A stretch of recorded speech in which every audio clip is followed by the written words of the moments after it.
একদিন একজন অপরাধীকে পুলিশ ধরে নিয়ে যায় এবং বিচারকের সামনে হাজির করা হয়। সবশেষে বিচারকের রায় দেন, তার কঠিন রায় হলো মৃত্যুদণ্ড এবং তার মৃত্যুদণ্ড হবে কোবরা সাপের ছোবলে। অপরাধীকে জেলে নিয়ে যাওয়া হয় এবং তাকে কোবরা সাপের পরিবর্তে 2টি লোহার পিন নিয়ে যাওয়া হয় এবং তার মুখোশ পরানো হয়।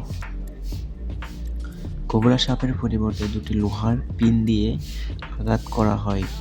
তারপর দেখা যায় মানুষটার ছটফট করতে করতে মারা গেল। তারপর তার বডিটা টেস্টের জন্য নিয়ে যাওয়া হয়।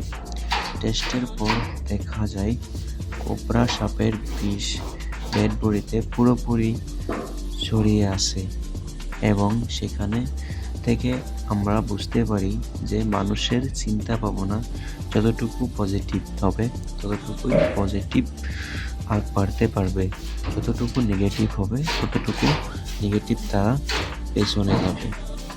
সো বন্ধুরা, আজকের ভিডিও এই পর্যন্তই ছিল। আশা করি ভিডিওটা ভালো লেগেছে। ভালো লাগলে অবশ্যই তোমরা চ্যানেলটাকে সাবস্ক্রাইব করে রাখো। আমি অনেক দিন যাবত ভিডিও দিতে পারি না, আমার কিছু পারিবারিক সমস্যার জন্য।